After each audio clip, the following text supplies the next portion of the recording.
tous et bienvenue à ce nouveau numéro de Maxi Sport sur LTM Télévision. Ce soir, nous allons parler de la Ligue 1, Ligue 2, disputée au Cameroun. On va aussi parler des Coupes africaines de football, dont la moisson n'a pas été bonne pour les clubs camerounais engagés. On va poser un regard sur le cyclisme, dont la 11e édition du Tour du Cameroun se déroule en ce moment et qui connaîtra peut-être quelques soucis du côté de la région du littoral. Et puis, on va parler aussi de l'Afrobasket 2015 avec naturellement le Cameroun qui aura les honneurs d'organiser cette compétition. On va revenir ce soir sur l'édition 2014 de l'ascension du Mont Cameroun de Buea. On posera un regard sur la maison construite à Sarah Liengou et Tongué du côté du sud-est. On ne va pas oublier la boxe qui était également au milieu de l'actualité sportive ce week-end avec naturellement les championnats d'Afrique zone 3. On va parler des prestations du Cameroun à cette compétition. Voilà donc pour l'essentiel. Merci de nous accorder votre attention particulière et surtout, bonsoir.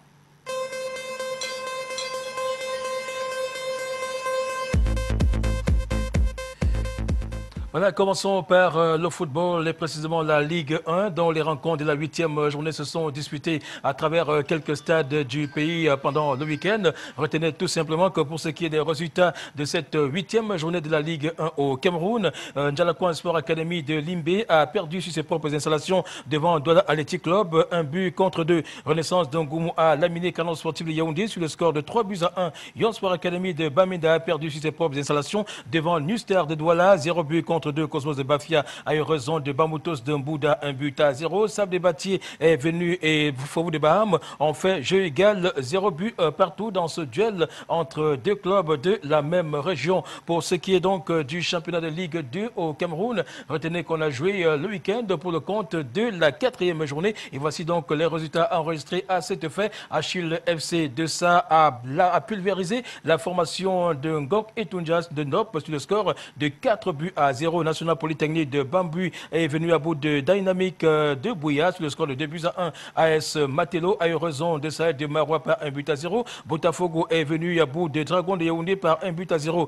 Colombe Djidja et Lobo a battu Lyon blessé de Fotoni par 2-1. Victoire de Tico United devant AS Etoile-Meki de 2-0. Aigle Royal de la Ménois a réussi son opération devant Koye Club de Marois 1-0. Et puis défaite de Panther Security à Garoua sur ses propres installations devant Dynamo Football Club de Douala, 1-2. Dynamo Football Club de Douala enregistre ainsi sa première victoire de la saison après 4 journées. Gaoundé University Club est tombé devant Fetché FC de Djiko Banjoun, 1-2. Pour ce qui est donc du classement, retenez tout simplement que 4 formations se bousculent au sommet avec 9 points. Il s'agit de National Polytechnique de Bambouy, Dragon de Yaoundé, Aigle Royal de la Ménois et Fetché FC de Djiko Banjoun. Cela nous amène directement à parler des coupes africaines de football pour préciser que la moisson n'a pas été bonne pour les plénipotentiaires camerounais engagés aux différentes compétitions en coupe de la Confédération africaine de football. Retenez que l'Union sportive de Douala est allée arracher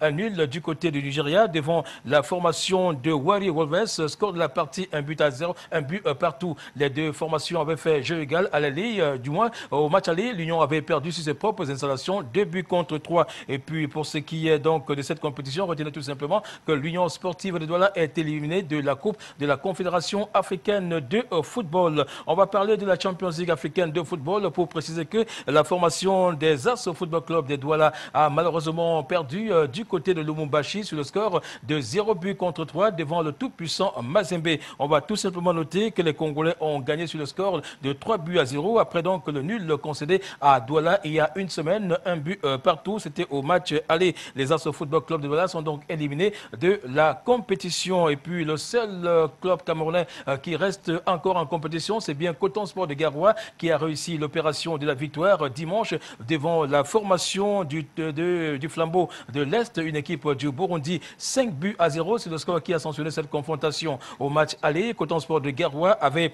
perdu sur le score de 0-1 en 8e de finale de la Coupe de la Champions League africaine de football. Coton Sport de Garoua affrontera la formation d'Entente Sétif d'Algérie, une équipe à prendre très au sérieux dans cette compétition africaine de football. Restons cette fois-ci au Cameroun pour parler du football des jeunes dans la région de l'Ouest, dont le championnat départemental de la MIFI a bel et bien démarré la semaine dernière. On retient que plusieurs formations prennent part à ce championnat et il se pose déjà quelques problèmes. D'abord celui de la morphologie et celui de l'âge des joueurs devant prendre part à cette compétition. On va donc suivre ce reportage qui nous édifie sur ce championnat qui a démarré dans le département de la MIFI, à l'ouest du Cameroun. Le championnat de football des jeunes dans le département de la MIFI, à l'ouest du Cameroun, vient d'être lancé au stade municipal de Bamezi à Bafoussam. Pour cette nouvelle saison sportive, une trentaine de clubs dans les catégories Benjamin, Minime et Cadet sont sur la ligne de départ. Depuis le mercredi 5 mars 2014, les rencontres sont programmées. Chez les Benjamins, lors de la première journée, Talent Sport, qui affrontait Centre Académie Sociale Kingmoué, a eu raison sur le score de 3-0. J'ai trouvé mon match, c'était très passable parce que nos adversaires, ils n'étaient pas si forts que ça. Nous avons gagné notre match pour leur prouver que nous sommes les plus forts. J'ai trouvé le match très ravirant et c'était bien, mais on nous a battus. Mais on le promet à notre coach de refaire mieux à la prochaine fois qu'on jouera. Dans la catégorie des minimes, le duel entre Sims et Topstar a comblé toutes les attentes. Cette rencontre aussi animée s'est soldée par la large victoire des Sims devant Topstar sur le score de 3-0. Bon, le match, j'ai trouvé le match assez formidable puisque mon équipe les performances de mon équipe ont évolué. Je ne croyais même pas que mon équipe pouvait arriver à ce niveau. Ce qui nous a fait gagner, c'était notre esprit d'équipe. Nous étions tous bien entraînés par notre coach et nous avons bien joué le match. Le choc des cadets qui mettaient aux prises Talent Sport et Casque a été d'un niveau technique relevé. Les deux formations qui ont donné le meilleur d'elles-mêmes se sont séparées sur le score d'un but partout. Les jeunes footballeurs de Bafoussam prenant part à ce championnat rêvent de devenir les stars du football camerounais. Comme chaque saison, la Ligue départementale de football de la MIFI est confrontée aux problèmes de morphologie et à un problème lié à l'âge réel des footballeurs par catégorie, ce qui suscite une vive polémique. Il est donc exigé à chaque président de club de faire la radiographie du poignet de chaque joueur pour déterminer son âge réel. Le football jeune a perdu de sa saveur dans notre région parce que les gens ont toujours eu l'habitude de tricher. Et cette fois-ci, nous voulons mettre les bases pour que ne prennent pas que ceux qui sont dans le cercle de ces âges prescrits.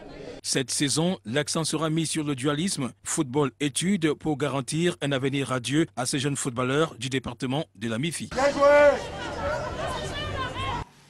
Voilà, rapidement, on va suivre quelques réactions recueillies juste après cette première journée du championnat de football des jeunes dans le département de la MIFI, à l'ouest du Cameroun. On va suivre donc ces réactions recueillies par Herbert Kwamon.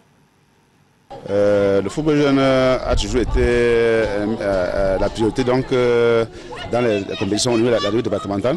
Mais déjà particulièrement pour cette année, le comité de nation a mis un accent particulier. Voilà pourquoi donc, nous voulions que les choses se passent bien. Et c'est d'ailleurs pour cela qu'il y a eu beaucoup de réunions avant ce lancement de ce championnat.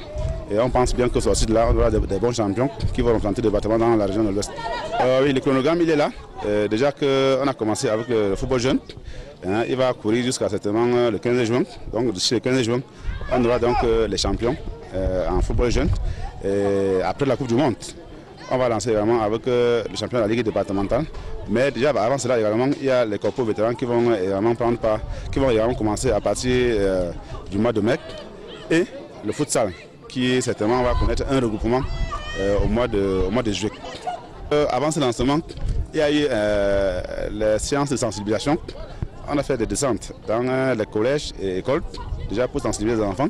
C'est d'ailleurs pourquoi vous voyez donc la catégorie Benjamin qui est en train de se jouer.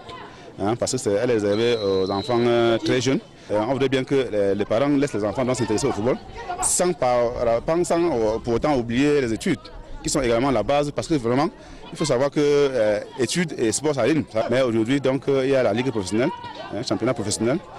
Et dans ce championnat également tous ceux qui ne prennent pas ont quand même un salaire, donc ça devient un métier. Les impressions ne sont pas très mauvaises parce que nous avons constaté que les instructions données par rapport à la réunion de mise à niveau beaucoup sont en train de comprendre et nous déplorons un peu le comportement des uns et des autres. Mais néanmoins, nous faisons des efforts pour rafraîchir leur mémoire par rapport aux instructions de la haute hiérarchie. Nous faites allusion, n'est-ce pas, aux coachs qui veulent absolument gagner au lieu, n'est-ce pas, de parler, au lieu, n'est-ce pas, de nous mettre des jeunes qui ont effectivement l'âge requis dans leur catégorie. Parce que tout à l'heure, là, nous voyons une catégorie des cadets, mais apparemment, les joueurs ne sont pas cadets en tant que tels. Mais de l'autre côté, vous voyez, c'est des jeunes, effectivement, c'est des cadets, ils reflètent leur âge et ils pratiquent le bon football. Il est question qu'on ne les phagocyte pas, n'est-ce pas, dans leur comportement. C'est la grande rentrée et nous pensons que la commission, sous l'instigation du président départemental, M. Kodem, va mettre les petits plats dans les grands pour qu'on ait un championnat équilibré. Déjà, le sempiternel problème que nous avons eu l'année passée revient encore cette fois-ci, la fameuse radiographie du poignet. Donc, nous pensons que la première doléance, c'est de souhaiter que cette radiographie du poignet que ça soit léger à notre niveau pour qu'on essaie de faire que les enfants se jaugent entre eux. Voilà, le match Portugal-Cameroun fait encore couler beaucoup d'encre et de salive. La défaite des Lions indomptables du Cameroun inquiète davantage les fans et supporters qui s'interrogent bien sur l'équipe qui va représenter le Cameroun au Mondial Brésil 2014. On se demande bien si le Cameroun s'en sortira pour cette Coupe du Monde 5-1. Alors, Cristiano Ronaldo et ses coéquipiers ont été les plus forts. Le mauvais visage des Lions indomptables du Cameroun, c'est dans ce reportage. Du Cameroun lors du match amical contre la Seleção portugaise le 5 mars 2014. Les poulains de Folkefinke, en panne d'inspiration, ont pris une véritable douche froide devant une équipe portugaise captivante et percutante dans tous les compartiments. 5-1, les Lions indomptables du Cameroun ont été humiliés dans cette entame de leur préparation du Mondial Brésil 2014. Pourtant, en première mi-temps, l'équipe mise sur pied par Folkefinke a tenté de repliquer de la plus belle manière aux assauts portugais. Malheureusement, la fébrilité de la défense camerounaise a donné l'opportunité à l'intrépide Cristiano Ronaldo, le meilleur footballeur du monde 2013, de surprendre sur une frappe puissante le portier camerounais Charles Itange. Le revers remarquable des Lions indomptables du Cameroun déstabilise le bloc défensif portugais, d'où ce but égalisateur portant l'estampille de Vincent Aboubakar. Le Cameroun cherche d'autres solutions pour prendre l'avance sur le Portugal, mais la belle frappe d'Éric Maxime Choupo-Moting passe à côté de l'objectif. La colère d'Alessandro de son bilan suite à une bousculade lui vaut un carton jaune ainsi qu'à son adversaire. La première mi-temps s'achève sur le score d'un but partout sans action explosive du capitaine Samuel Eto'o-Fils. Ce score à la pause laisse espoir que les Lions indomptables du Cameroun rentreront sur la pelouse avec une nouvelle inspiration. Le sélectionneur Folkefinke revoit ses choix tactiques et injecte du sang neuf dans le jeu pour une deuxième mi-temps qui sera plutôt fatale pour le Cameroun. Pas de fond de jeu notoire, pas de véritables acteurs pour animer le système de jeu arrêté. La porosité de la défense camerounaise a permis aux Portugais de foudroyer les Lions indomptables du Cameroun en inscrivant 4 autres buts. L'assurance donnée par le portier Guy Rolandi à Sembe dès son entrée a suscité de l'espoir. Un espoir qui s'est rapidement transformé en une véritable catastrophe. Pas de lucidité ni de concentration pour ce gardien de but professionnel. Ce festival de buts des Portugais face aux Lions indomptables du Cameroun inquiète davantage et l'on se demande bien quelle équipe des Lions indomptables pour l'expédition brésilienne qui aura lieu dans 3 mois. On s'attendait à voir un visage plus reluisant des Lions indomptables du Cameroun que celui présenté lors du match contre la Tunisie à Yaoundé au mois de novembre 2013. Le Cameroun dispose d'un effectif constitué d'un potentiel impressionnant de joueurs, mais l'entraîneur semble avide d'inspiration. Devant le Mexique, la Croatie et le Brésil, cette équipe de Folkefinke ne fera qu'une balade de santé. Il est temps de revoir rapidement la copie et de trouver des pièces de rechange susceptibles de tenir tous les compartiments. L'axe central de la défense du Cameroun est à corriger, le milieu de terrain est à renforcer et l'attaque doit être animée par des joueurs ayant de la percussion et capables de frapper dans toutes les positions. Le gardien de but doit s'illustrer par sa lucidité et sa concentration. Le duel Samuel Eto'o-Fils, Cristiano Ronaldo a largement tourné en faveur du Portugais. Les Lions indomptables du Cameroun ont encore la possibilité de se rattraper en mai face à la Macédoine et au Paraguay. Vivement que Folkefinke ait un bloc stable, solide et rassurant pour les prochains matchs amicaux et surtout pour le Mondial Brésil 2014. Voilà, attendons tout simplement de voir quel visage Volker Finke représentera pour cette Coupe du Monde de Brésil 2014. C'est l'occasion pour nous de souhaiter un joyeux anniversaire au capitaine des Lions indomptables du Cameroun, à savoir Samuel Eto'o-Fils, qui célèbre son 33e anniversaire ce jour. Bien des choses au capitaine des Lions indomptables du Cameroun. Espérons tout simplement que Samuel Eto'o-Fils et ses coéquipiers feront une belle affaire lors du Mondial Brésil 2014.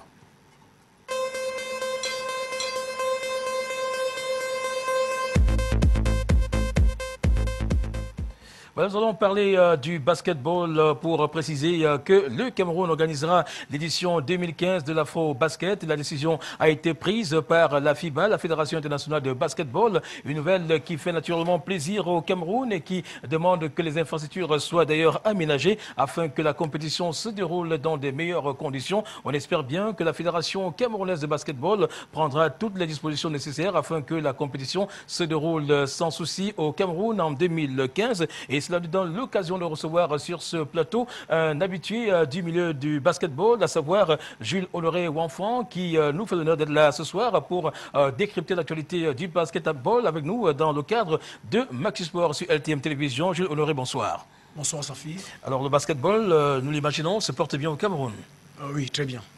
La bonne nouvelle, c'est la confirmation de la FIBA qui donne l'occasion au Cameroun d'organiser la prochaine édition de l'Afro-Basket. Oui, de l'Afro-Basket d'armes en 2015. Alors, comment est-ce que vous avez accueilli cette nouvelle? Avec beaucoup de plaisir, beaucoup de joie. Et maintenant, il faut que les gens se mettent tout se mette en place pour que nous ayons la meilleure équipe possible. Alors, Jules Honoré Wanfan, qu'est-ce qu'il faudrait faire concrètement pour que la fête soit belle en 2015 au Cameroun? Il faudrait que le sélectionneur national, M. Alain Zedon, puisse éventuellement contacter tous les coachs de toutes les régions pour qu'ensemble, qu'ils puissent avoir des séances de travail avec des filles de façon sur un plan local, de les préparer à cette compétition-là. Alors maintenant, sur le plan infrastructurel, est-ce que vous pensez que le palais des sports de Yaoundé est suffisant pour l'organisation de cette compétition? Oui, parce qu'à Maputo, nous avons joué sur un seul terrain. Et l'avantage que nous avons encore maintenant, c'est qu'on a le gymnase multisport qui est du côté de Fandena et que le palais des sports en même temps a un terrain d'entraînement au gymnase, donc en bas.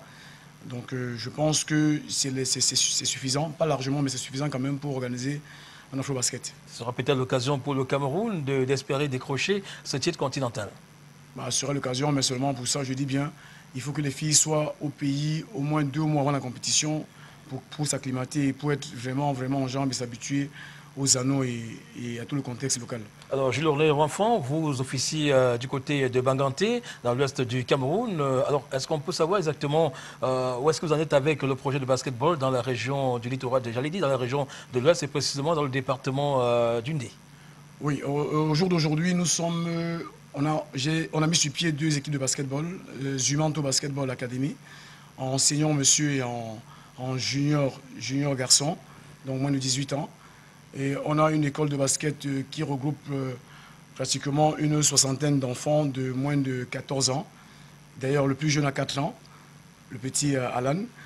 Donc aujourd'hui, on a mis sur pied aussi l'association sportive Zumanto, dont je suis le secrétaire général, et en même temps le directeur technique. Bon, nous comptons d'ici quelques jours construire un 2e terrain, mais celui-là multisport, sur le terrain Medumba. Oui, il y aura du basket, volley, hand, tennis et aussi une piste d'athlétisme. Donc ça, c'est ce que nous allons faire dans les prochains jours. Alors maintenant, l'actualité dans vos départements, c'est quoi exactement? C'est tout simplement que le département d'Undé abrite le week-end prochain, donc samedi, les 3e et 4e journées du championnat de la Ligue régionale de l'Ouest. Donc les matchs commenceront à 8 h sur le terrain JDN, donc jeunesse d'Undé, et se termineront autour de 18 h. Alors, quelles sont les grandes affiches qui pourront faire la fierté des populations du département d'Undé? Oui, les grandes affiches, déjà, il faut noter qu'à 14 h, on aura le match Zumanto Basketball contre Bamboutos Basket de Bouddha. Et à 16 h, ce sera le clou de la soirée. Donc, Zumanto Basketball affrontera West Basketball, l'équipe de l'Ouest qui représente toute la région au niveau de l'élite. Alors, j'ai bien envie de vous demander si Zumanto est un démembrement de la Panthère sportive d'unité pour ce qui est du football. Non, c'est vrai que nous travaillons ensemble, mais ce n'est pas un démembrement. D'accord. Alors, on vous dit bien des choses, Jules Audrey Ouenfant. On espère que le basketball marchera bien dans le département d'Idé. On l'espère. Voilà, on va donc rapidement parler d'une autre discipline sportive, c'est bien la boxe, les 3e championnats d'Afrique zone 3. J'allais dire les championnats d'Afrique zone 3 se sont déroulés du côté de Yaoundé, c'était la semaine dernière et l'événement s'est achevé pendant le week-end avec naturellement le Cameroun qui a démarré timidement la compétition et s'est rattrapé plus tard. On va donc suivre ce reportage, ce premier reportage qui nous est proposé par Mohamed Molu, qui est notre correspondant du côté de Yaoundé sur les premières journées de ce championnat.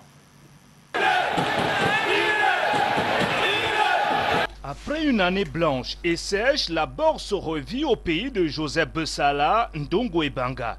Le Cameroun abrite depuis quelques jours les championnats d'Afrique zone 3 jeunes et dames. Au total, 10 pays sont sur la liste des départs.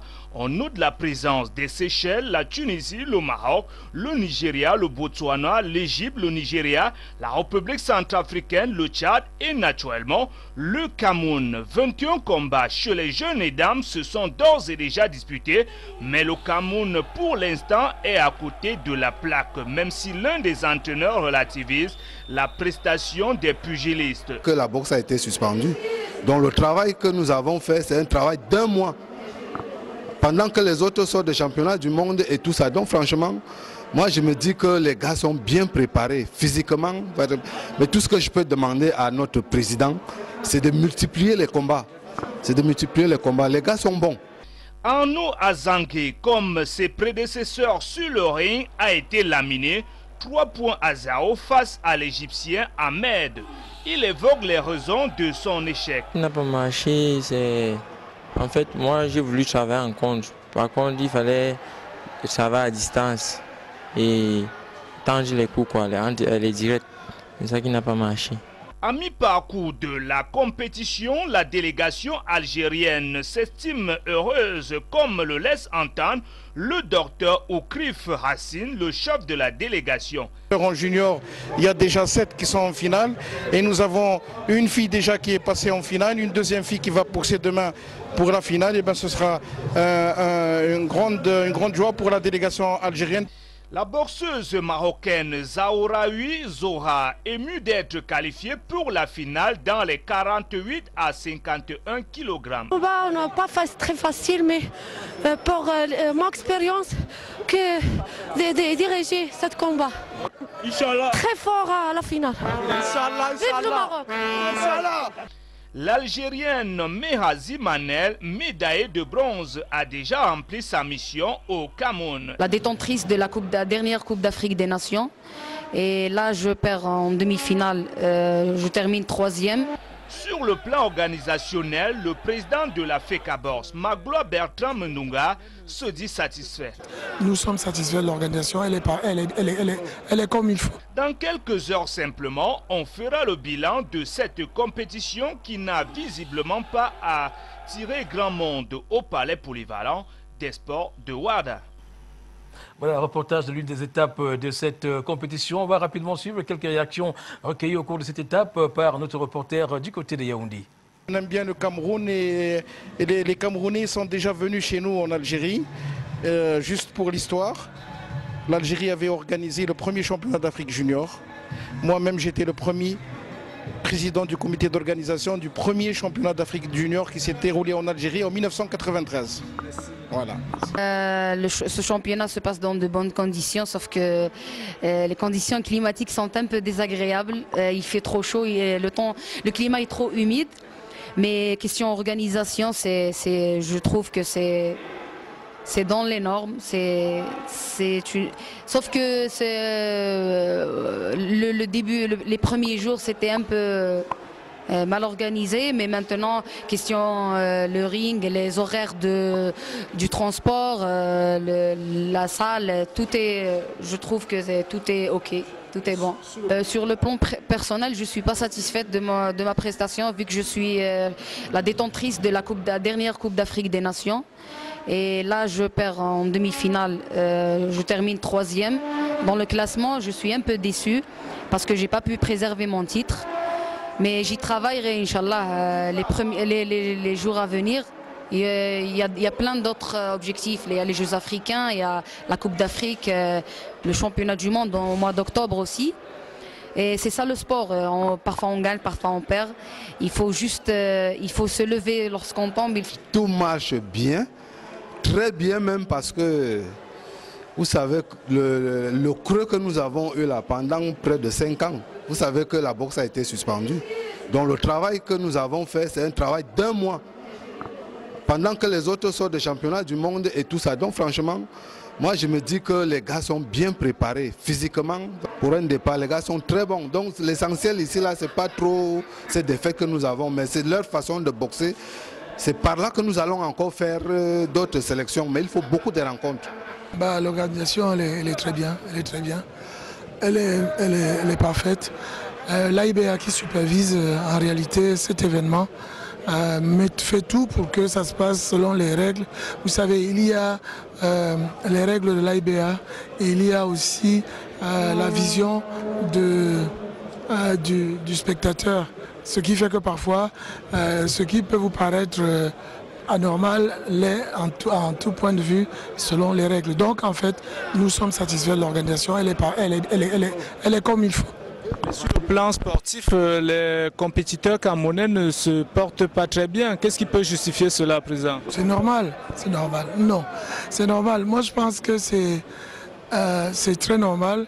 Le niveau qu'ils ont à l'heure actuelle reflète réellement le leur. C'est-à-dire quoi? Nous sortons d'une suspension d'1 an. Et avant cette suspension, je prends les jeunes, notamment et les dames. La dernière compétition importante à laquelle les jeunes et les dames ont participé était en 2010. 4 ans après, avec tout ce qui s'est passé et qui n'a pas du tout, qui ne peut en aucun cas aider à leur évolution, il est tout à fait logique que certains boxeurs sont partis, certains anciens sont partis. Les filles, par exemple, elles ont un problème de, vous savez, les filles, la durée de vie sportive est assez réduite. Ce qui fait qu'en fait, c'est une équipe neuve qu'on est en train de construire. C'est-à-dire qu'au même niveau que celles qui sont ici, qui sont des vieilles équipes chevronnées, je prends chez les jeunes, chez les dames, il y a beaucoup qui étaient au championnat d'Afrique des dames ici en 2010. Donc en fait, le spectateur camerounais voudrait voir ses compatriotes gagner, toujours triompher. C'est tout à fait légitime. Mais nous, techniciens, nous savons que nous sommes en train de rebâtir, nous sommes en train de reconstruire. Et pour reconstruire, on passe toujours par la case de départ, jamais par le haut, on passe par la case de départ. Aujourd'hui, nous sommes bas. Dans 1 an, dans 2 ans, nous aurons retrouvé nos marques et ce sera parfait.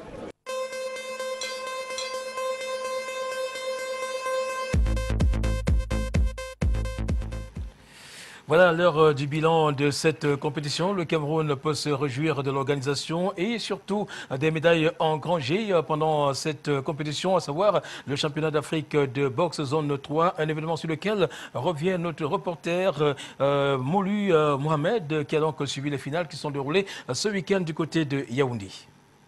Des trophées, fleurs et médailles pour le bouquet final. C'était vendredi dernier au Palais polyvalent des sports de Ouarda. Les lampions des championnats d'Afrique zone 3 et les championnats jeunes et dames se sont refermés après une semaine riche. 10 pays ont pris part à ces championnats dominés chez les jeunes par l'Algérie, le Maroc en dames et le Cameroun dans la zone 3. Le maigre public qui a effectué le déplacement pendant la durée de la compétition a assisté à plus de 50 combats, toutes catégories confondues. Laminé chez les dames et jeunes, le Cameroun a fait la razzia dans la zone 3, comme le confirme l'entraîneur senior de notre pays, Ngacha. Depuis hier, vous savez, nous avons présenté 9 boxeurs en finale et puis nous avons eu 7 cette victoire, ça veut dire cette médaille d'or. Alors je dirais tout simplement que par rapport au niveau des gars, c'est déjà très bien pour la zone 3.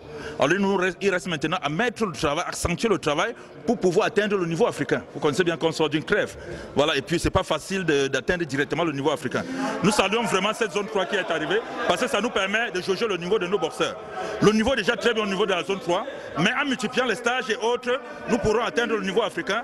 Et je pense qu'on pourrait le faire avant le Commonwealth qui se tiendra en juillet.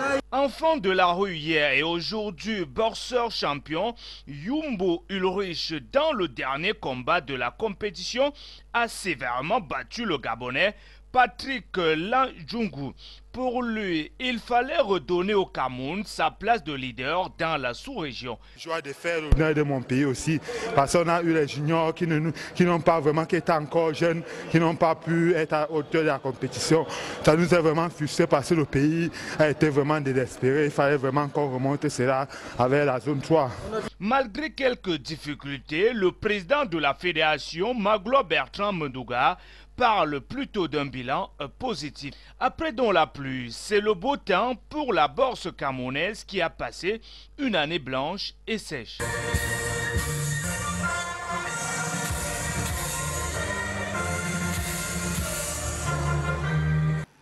Voilà, pour parler amplement de cette compétition, nous avons sur ce plateau les acteurs qui étaient présents à ce championnat d'Afrique de boxe zone 3, notamment l'entraîneur Moyemo, Jean-Paul, qui nous fait l'honneur d'être là ce soir. Bonsoir coach. Bonsoir Safi. Vous sortez d'une compétition qui n'a pas été évidente pour le Cameroun. En fait, nous avons eu des difficultés avec les jeunes et les dames, mais en senior, nous avons, comme par le passé, maintenu notre position, à savoir la position de leader dans la zone 3. D'accord, on en parlera tout à l'heure, alors que sur ce plateau, nous avons une pratiquante de la boxe qui nous a fait l'honneur d'être là ce soir. Et il s'agit de Yannick Azangué, qui a été sacrée vice-championne d'Afrique 2014. Elle nous fait donc l'honneur d'être là avec nous dans le cadre de Maquispo. Bonsoir madame. Bonsoir Safiesta. Alors, le championnat, ça a été facile pour vous du côté de Yaoundé? Je dirais facile dans la mesure où on a été, le stage s'est bien déroulé dans l'ensemble. Nous avions été suivis de près par nos entraîneurs, le président de la fédération. Et pas facile du tout parce que ce à quoi je m'attendais, c'est-à-dire glaner la médaille d'or, j'ai pas pu, j'ai perdu et je suis dorénavant vice-championne d'Afrique. Alors Yannick Azangué, racontez-nous un peu votre parcours dans ce championnat d'Afrique. Exactement, comment s'est déroulé mon parcours. Déjà, je vais m'attarder sur la finale. Donc, déjà, je combattais contre une Nigériane qui a pris part à plusieurs championnats du monde et même aux derniers Jeux olympiques en 2012. Donc, ça n'a pas été facile, mais quelque part, je me dis, si on avait combattu, si c'était aller-retour, au retour, j'aurais pu mieux faire. C'est vrai que j'ai perdu, vu quelques failles, surtout que j'ai pu endurer les 4 rounds. Ça veut dire que si nous participions régulièrement aux différentes échéances, surtout sur le plan national et même international, je crois que j'aurais pu remporter cette victoire. Alors, vous êtes vice-championne d'Afrique 2014. Alors maintenant, est-ce que vous avez identifié les problèmes que vous avez pu rencontrer pendant cette compétition? Comment est-ce que vous allez les corriger pour mieux aborder les différentes échéances? Exactement. Moi, particulièrement, je crois que c'est l'aspect défensif. Parce que moi, je croyais bien faire en me protégeant, surtout par les parades bloquées. Mais à la suite, mes entraîneurs m'ont dit que je baissais la tête, donc ce qui n'était pas déjà bien. Je crois qu'au vu de cette compétition, je vais me remettre au travail, me remettre en question et travailler plus dur. Déjà, vous savez, en 2010, la première édition du championnat d'Afrique de boxe féminine et des jeunes a eu lieu en 2010. Et j'ai glané en gagnant la médaille d'or dans la catégorie des 69 kg. Bon, concernant le stage, tout s'est bien déroulé. Mais vous savez, moi, j'avais maintenu ma catégorie des 69 kg. Et ça, quelques jours, 2 jours de la compétition que mes entraîneurs m'ont certifié que justement il n'y a pas ma catégorie et que je dois être surclassée pour les 75 kg. Donc vous voyez déjà quelques... Ça vous a un peu déstabilisé quelque part? Pas déstabilisé parce qu'aux entraînements, je travaillais avec une athlète, une de nos coéquipières qui était dans les 81 kg. Donc le fait que mon adversaire ait participé aux Jeux Olympiques, je crois que c'était une belle opportunité pour moi de pouvoir jauger le niveau mondial. Tout à fait. Alors, Jean-Paul Monyemo, le Cameroun se tire de la compétition avec 7 médailles en or. On a quand même démarré timidement la compétition. Est-ce qu'il y a une explication à tout cela? On sait qu'il n'y a pas eu de championnat entre-temps et aujourd'hui les enfants sont jetés dans la compétition. Ça n'a pas vraiment été facile pour le Cameroun. Et puis quand on dit qu'on a démarré timidement la compétition, c'est que les gens ne s'en rendent pas compte qu'il y avait 3 catégories de boxe. Il y avait les jeunes, il y avait les dames et les seniors. Les seniors n'ont pas démarré timidement. Il s'agit des jeunes et des dames qui ont démarré leur compétition. C'est vrai, ils avaient un effectif très réduit déjà. On n'avait que 5 dames et 3 jeunes. Bon, ce qui fait que quand 2 perdent déjà, il ne reste plus qu'un en piste. Donc, c'est vrai, ils ont démarré timidement de ce côté des jeunes et des dames. Mais nous, on n'a obtenu qu'une seule défaite d'entrée de jeu. On a perdu en demi-finale avec un boxeur. Mais le reste, j'avais 10 boxeurs, mais il y a eu un qui n'a pas boxé parce que son adversaire était malade. Donc j'avais engagé 10 boxeurs. Un n'a pas compéti, il est super lourd. Déjà, il n'y a eu qu'un seul dans cette catégorie qui venait de la République Centrafrique. Mais à la visite médicale, il n'a pas été jugé apte. Donc ça a réduit l'effectif à 9 boxeurs. L'un a perdu en demi-finale. Et puis, j'avais 8 en finale. En finale, j'ai eu une seule défaite. Et il y a eu 7 médailles d'or. Donc, il n'y a pas eu de timidité chez nous. Mais chez les jeunes et les dames, il y a eu cette timidité. C'est ce que je voulais un peu arranger. Tout à fait. Et nous avons compétit. Et vous devez savoir, la Fédération camerounaise de boxe a eu assez de problèmes. Le président l'a d'ailleurs souligné tout à l'heure. Nous avons passé une période assez difficile. Il n'y a pas eu assez de compétition sur le plan national. Et nous avions été suspendus sur le plan international. On n'avait plus de repères. Donc, notre équipe a été refaite. Entre-temps, certains sont partis dans d'autres pays vendre leur talent. Surtout les filles qui sont allées, par exemple, du côté du Gabon. Oui, nous avons perdu plus de 3 de nos filles qui étaient à l'équipe. Jean-Paul Monyemo, s'il faut faire un bilan sur le plan technique, que me diriez-vous concrètement? Non, j'en arrivais parce que l'équipe réduite diminue à 80%. Il n'y avait que 2 là, chez les seniors de l'ancienne équipe, à savoir Moumi Alain et Ismaïla Mohamed. Donc l'équipe a été carrément refaite à 80%. Et si nous avons pu maintenir notre place, ça veut dire qu'il y a de la relève. Il faut simplement entretenir nos enfants, les faire compétir et le niveau sera très appréciable. Alors maintenant, le bilan technique de cette compétition?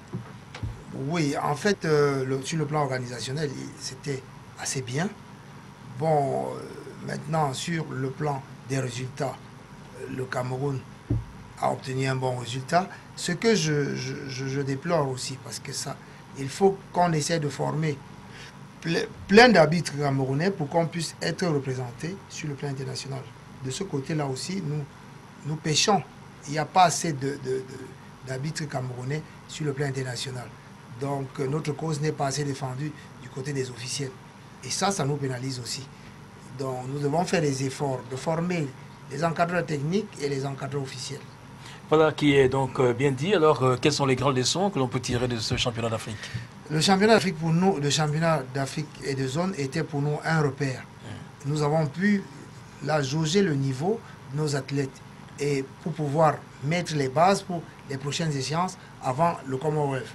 Notamment chez les seniors, nous avons la CAN qui va se dérouler en Afrique du Sud au mois de juin.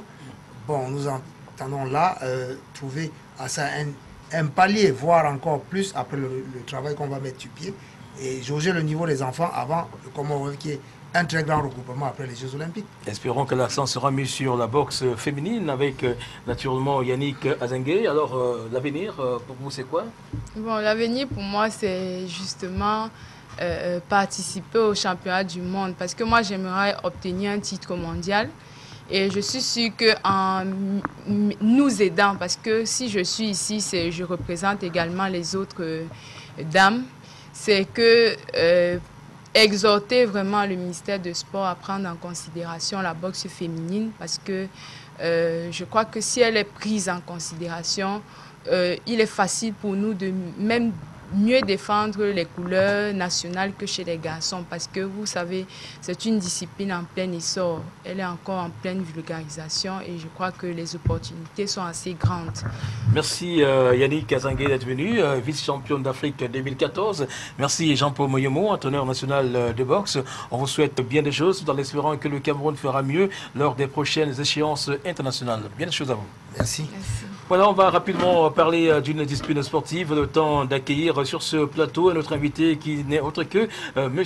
Ange-Aimé Sama, ancien président de la Fédération camerounaise d'athlétisme. On va donc introduire par ce reportage sur le kickboxing dont les acteurs seront en activité au mois d'avril 2014, précisément du 1er au 6 avril à l'occasion du championnat d'Afrique de kickboxing version WACO 2014. Les athlètes camerounais qui préparent la compétition n'ont malheureusement pas fait des compétitions sur le plan local et on attend de voir ce qu'ils vont produire à ce championnat. Suivant ce reportage.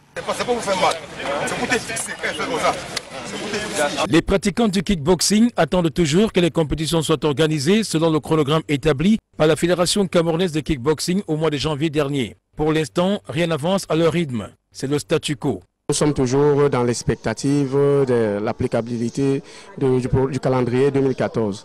Bon, les boxeurs entre eux ont créé déjà une association et nous essayons de nous regrouper en attendant que les moyens d'accompagnement suivent pour que l'effectivité soit là, suivant le calendrier. Difficile dans ce contexte trouble pour les compétiteurs de préparer les échéances à venir. L'absence des compétitions visant à les évaluer entraîne indubitablement des effets sur leur performance. La conséquence immédiate est d'abord l'absence d'une préparation propre à l'événement qui nous pointe du doigt. C'est-à-dire, si nous commençons la préparation tard, nous ne pouvons pas espérer des résultats, on peut appeler cela éclatants. Si oui, nous allons faire une piètre performance. Donc il est grand temps, urgent même, que les dispositions ou les mesures soient prises pour que les gars entrent dans un travail réel, un travail qui soit à la mesure du défi qui nous attend. Pour des vaillants combattants, il n'est point question de s'endormir et de se laisser emporter par des polémiques. Il faut travailler dans l'espoir d'être soutenu un de ces jours par des experts du kickboxing dont l'appui technique est nécessaire. Un compétiteur n'attend pas un signal, c'est comme un guerrier. Nous sommes là, nous nous entraînons, sauf que nous avons besoin de plus grands que nous pour nous donner suffisamment d'outils pour rivaliser d'adresse avec ceux qui viennent de l'extérieur. Nous faisons un travail qui peut être estimé comme un travail d'entretien, c'est-à-dire footing, tout ce que nous faisons d'habitude. Mais la boxe n'est pas un sport figé, donc le kickboxing n'est pas un sport figé, les choses évoluent et on a besoin de véritables stages avec des experts qui peuvent nous donner ce que nous n'avons pas jusqu'ici, sinon nous ne pourrons pas surprendre véritablement nos adversaires. Il est aujourd'hui certain que la sérénité n'est pas totalement revenue au sein de la grande famille du kickboxing camerounais. Une famille hantée par quelques brebis galeuses. Le problème avec les dirigeants n'a pas changé. Je pense qu'entre eux, ils vont enterrer la hache de guerre pour finalement travailler de concert pour un avenir meilleur. Sauf que la réalité est là. Il y a des imposteurs dans le monde du kickboxing. On les connaît. Ils se reconnaissent eux-mêmes et il est grand temps que ces personnes laissent celles qui veulent travailler continuer parce que le kickboxing a besoin d'avancer. On n'a pas besoin de rester figé éternellement. Dans la région du littoral, par exemple, des initiatives privées et associatives sont prises pour permettre aux compétiteurs de se maintenir en jambes, mais le silence du calendrier national inquiète davantage les acteurs du kickboxing.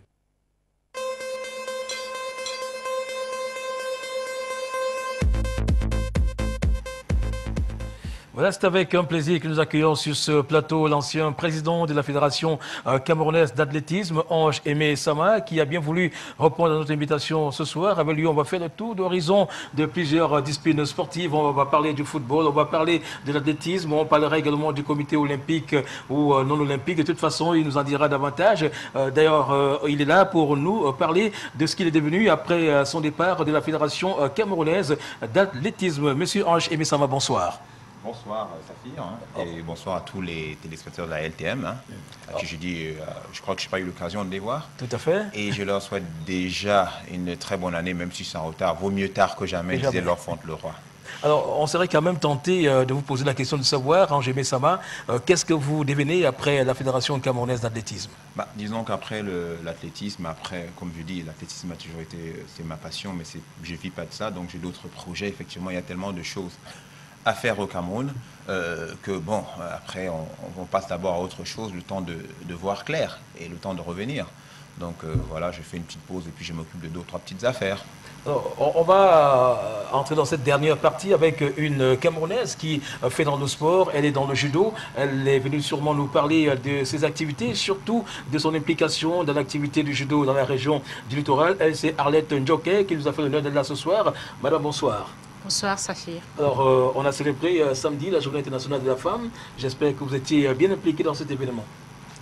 Oui, comme toutes les autres femmes, j'étais pleinement impliquée. Vous avez fait du judo ou alors vous avez fêté comme les autres femmes en dansant dans les rues et bien d'autres?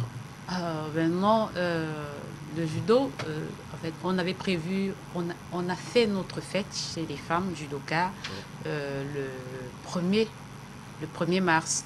Parce que la Fédération camerounaise de judo avait prévu une compétition pour le 8 mars.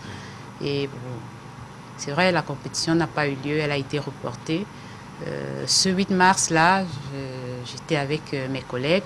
L'entreprise avait organisé une table ronde.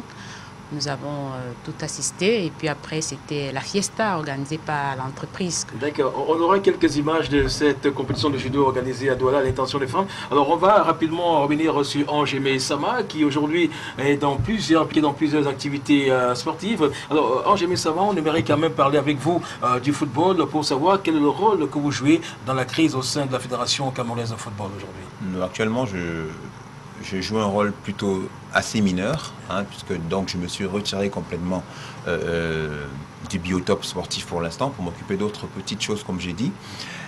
Mais néanmoins, le collectif républicain du football camerounais que nous avons mis en place, certains férus du football et moi-même, est toujours en train de travailler d'arrache-pied pour pouvoir accompagner le comité de normalisation qui est en place pour ce faire. Donc nous avons des petites interventions et de temps en temps, évidemment, je fais des apparitions pour donner des conseils ici et là, voir un peu le pouls de ce qui se passe. Donc voilà, et puis bon, évidemment, j'ai un pied dans le canon sportif de Yaoundé. Donc auquel je devrais normalement être, j'ai la carte de membre, quel club dans lequel je devais prendre des participations. Donc je crois qu'il y a un peu tout ça. Qui a des problèmes et qui n'a pas toujours de solution, qui va de défaite en défaite. Oui, c'est pas grave, mais je pense qu'à un moment donné de l'histoire, il faut bien ça, parce que tant qu'il n'y a pas une révolution, à un moment donné, on ne peut pas faire de bonnes choses, on ne peut pas se développer. Donc il faut absolument qu'il y ait la révolution. Certainement que le canon, nous sommes en train de faire notre mue, nous sommes en train de faire notre révolution, et je crois qu'à un moment donné, on va se réasseoir pour regarder dans la même direction comme ce fut à l'époque. Alors la FECAFOOT, les choses semblent aller dans le bon sens selon vous? Pour l'instant, je pense que le comité de normalisation avec la tête le professeur Owona est en train de faire ce qu'il faut faire pour que ça aille pour le mieux. Bon, c'est vrai que je ne suis pas impliqué maintenant dans la gestion au quotidien, donc ce serait très difficile que je m'hasarde, mais je crois que d'après les réunions que j'ai avec le collectif républicain du football camerounais, la FECAFOOT et la Fédération internationale, c'est-à-dire la FIFA, sont en de bons termes, puisque dans quelques jours, normalement, je crois cette semaine, il y a des représentants de la FIFA qui vont être là pour voir l'évolution de ce qui a été fait. Je crois que ça va dans le sens où la FIFA est plus ou moins plutôt satisfaite des résultats que donne le comité de normalisation avec à sa tête le professeur Joseph Owona. On s'interroge encore sur les objectifs de cette association, à savoir le comité républicain que vous avez créé. Le collectif républicain, vous savez, à un moment donné, il est des choses qui qui fasse que nous sommes obligés d'intervenir, nous sommes obligés de mettre le doigt avec le football, qu'on le veuille ou non, c'est le pion du peuple. Donc moi qui ne suis pas footballeur à la base, mais on a quand même un regard sur ce qui concerne un peu l'intérêt supérieur de la nation. Donc à partir de cet instant-là, on a notre en tant que sportif, et puis je ne suis pas personnellement, je ne suis pas seul dans le collectif, hein, nous l'avons créé à plusieurs, donc on a un pied dedans, il y a beaucoup de... On a des arbitres, on a des entraîneurs, on a, etc., qui apportent leur pierre justement à la normalisation, à la normalisation de la chose footballistique. Donc je pense que voilà un peu là où notre rôle peut s'arrêter.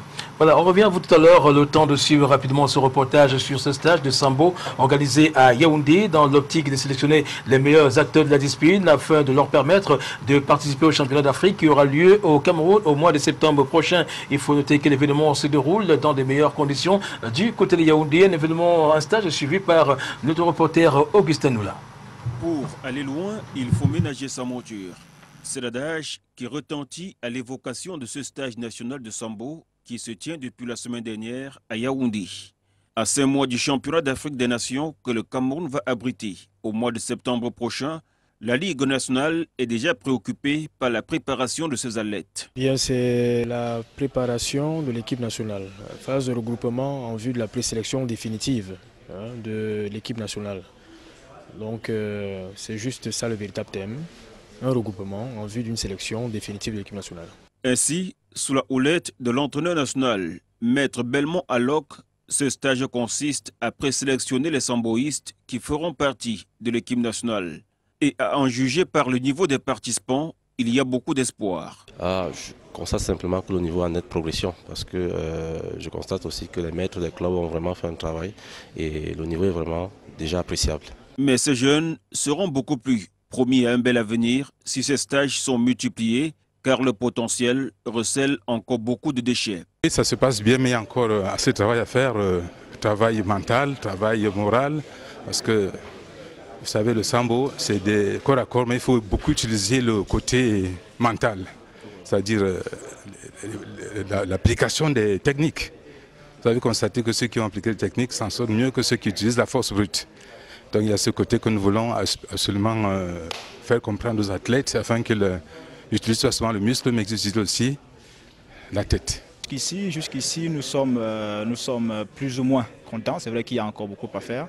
Mais surtout au niveau des catégories un peu moyennes, au niveau des moins de 73, on a quand même une très bonne impression par rapport aux athlètes. On voit que les athlètes essaient de chercher déjà par eux-mêmes.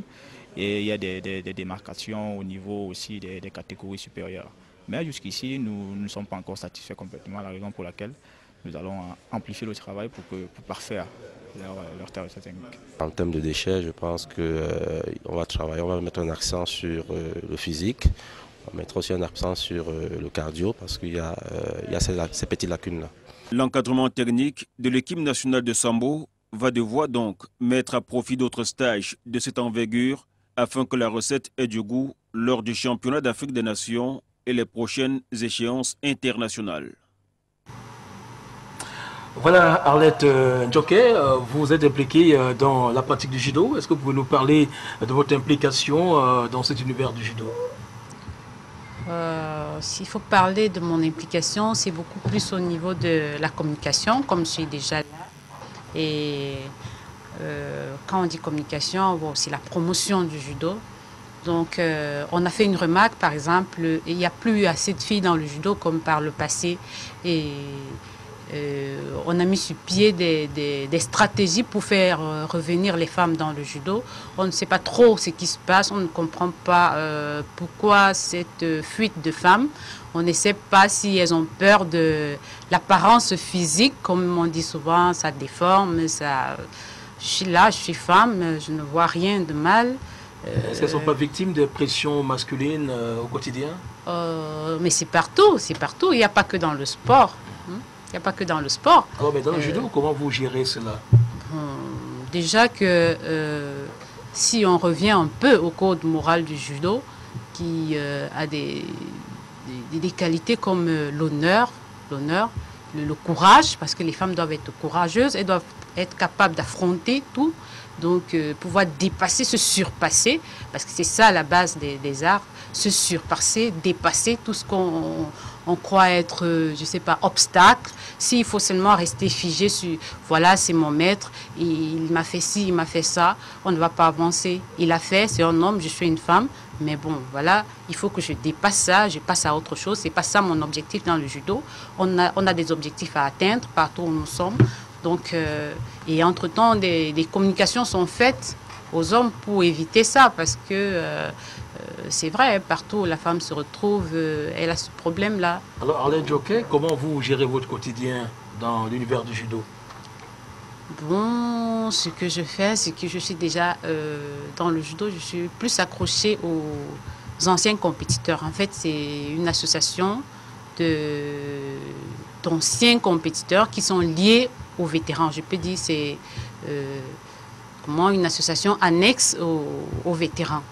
Vous organisez comment vous en tant que femme? Ce que vous avez un foyer, vous avez le sport à faire. Comment est-ce que vous faites? Ce que je fais, c'est que le dimanche, par exemple, je suis avec les anciens compétiteurs pour nos entraînements. C'est 2 fois par mois.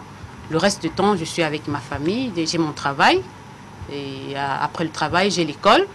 Et j'ai ma famille. Donc, le judo, c'est pas tous les jours. Le judo, c'est juste 2 fois par mois, pardon. Et quelques fois aussi où je vais rendre visite aux gens dans les clubs ou bien m'entraîner avec eux. Donc, le judo, je dis, ça n'empêche rien. Je suis là, je fais mon judo. D'accord, c'est compris. Alors, Ange Messama, on revient à vous pour parler de votre implication dans plusieurs mouvements sportifs. On va parler du Comité national olympique que vous suivez particulièrement. Alors, quel regard posez-vous sur cette structure aujourd'hui? Excusez-moi, si vous allez permettre, pour le Comité olympique, je vais prendre juste une image. Oui. Je ne sais pas si vous avez un mouchoir avec vous. Peut-être je peux vous en sortir un. Je vais vous montrer un peu ce que je pense. J'ai un mouchoir que je peux vous offrir. Voilà. Donc, vous voyez ce mouchoir, hein, vous pensez que ça c'est le Comité olympique. Donc ce qui se passe très rapidement, je vais vous montrer quelque chose. Donc je prends ce mouchoir, je le mets, il faudrait que je le fasse entrer tout au fond de ma main à l'intérieur. Il faudrait que ça puisse, et que je mette ça là. J'espère que les spectateurs ont la possibilité de bien voir, de pouvoir bien comprendre. Et là, à partir de ce moment-là, quand je mets le doigt, et puis là, ça disparaît. C'est parti. J'ai plus du tout de mouchoir. Voilà un peu ce que pour moi est le Comité olympique. Ça veut dire une nébuleuse à la tête de laquelle on retrouve un prestidigitateur, un illusionniste qui met un peu de la poudre aux yeux et qui s'est complètement égaré de ses missions, de ses premières missions régaliennes. C'est-à-dire que faire la promotion du sport au Cameroun et en plus faire la conciliation. Mais maintenant, vous voyez que le Comité olympique s'est transformé depuis un certain temps en un tribunal où on a plutôt envie de faire des histoires avec tout le monde. Et c'est ce qui est en train de se passer. Et quand vous vous rendez compte qu'avec la FECAFOOT, ça tire dans tous les sens. Ils ont même eu l'outrecuidance de dire qu'un éminentisme comme le professeur Joseph Owona, qui est un professeur de droit, ils ont pris une décision, le Comité olympique a pris une décision dans laquelle il était question, où il disait que le professeur a lu de façon biaisée les textes de la FECAFOOT. Alors là, on tombe un peu des nues, puisque c'est ce même professeur qui a fait ces textes. Donc je crois quand même que le Comité olympique s'éloigne un peu, fait un peu de folklore, qui n'est plus du tout du sport. Et c'est même pour ça qu'en judo, on parlait des femmes tout à l'heure, mais non, c'est tout le monde qui désiste du sport camerounais, c'est pas seulement les femmes. Non, je crois qu'il y a un véritable problème. Qu'est-ce qui explique aujourd'hui que les décisions du CNO soient contestées? Tout simplement parce que, le comité, on a l'impression qu'ils ne suivent pas ce qui doit être fait, font une ingérence dans les fédérations. Et vous voyez, on dit que, vous avez vu le cas de Koumvondo qui s'est passé. Non, le comité est là peut-être pour lire est-ce que les textes d'une fédération ont été appliqués. Donc je crois qu'à partir de cet instant-là, le Comité olympique veut absolument prendre la place du ministère des Sports. Donc je crois que là il y a un problème. Donc c'est là le problème. Il faudrait que le comité olympique puisse rester à sa place, qui est celui du comité olympique, qui est un mouvement pour la promotion du sport, non pas prendre les devants et de venir vouloir contrôler l'ensemble. Vous avez quand même des bons rapports avec son président, M. Haj-Sama? De toutes les façons, j'ai des rapports courtois avec le président du comité olympique, donc j'ai rien contre le président du comité olympique, mais j'ai à dire qu'il y a des choses qui doivent être faites pour le mouvement sportif et qu'on arrête de faire du folklore, tout simplement. Je prends rapidement l'exemple des JO de 2012, où on a fait toute une grande cérémonie avec du tapage pour dire au revoir. Attention, c'était un au revoir, première incongruité. Donc les athlètes, on leur dit, dites au revoir à votre pays parce que vous n'allez plus revenir. Et quand ils prennent la clé des champs, parce qu'on a fait venir les ministres, etc., quand ils prennent la clé des champs de l'autre côté, le seul truc le comité puisse nous dire, c'est, eh ben non, c'est normal, ils devaient partir parce qu'il n'y a pas d'infrastructure. Pendant 40 ans, qu'est-ce que vous avez fait pour qu'il y ait ces infrastructures et pour que ces enfants ne partent plus? Donc je crois qu'il y a un véritable problème et que le comité olympique reprenne sa mission. Voilà, il y a une question qui nous brûle les lèvres liée à l'ascension du Mont Cameroun, notamment la construction de la maison de Sarah Liengou et Tongué. Aujourd'hui, une maison qui a été présentée dans des conditions pas du tout gaies. C'est tout simplement que, évidemment, comme d'habitude, on fait les choses à la dernière minute. Et je l'ai dit tantôt, il aurait été bien que le ministre des Sports donne une demande d'explication à son délégué régional. Pourquoi est-ce qu'on m'a fait inaugurer une maison dans cet état alors que c'est pas ça. C'est pas ça qui doit être fait. Donc je pense qu'il y a beaucoup de...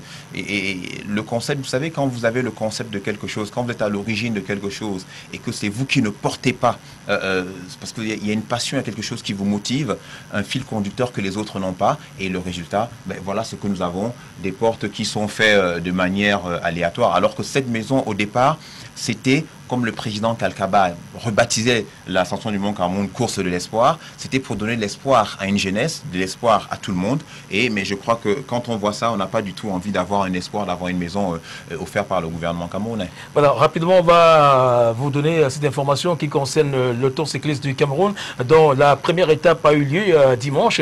Une étape remportée par un non-camerounais. Il s'agit bien sûr du néerlandais Patrice Kost qui a donc remporté cette première étape. Et il faut préciser que l'étape de Douala s'annonce déjà houleuse et on a quelques inquiétudes par rapport à son déroulement. On va rapidement suivre ce reportage que nous propose Priscille Messéné.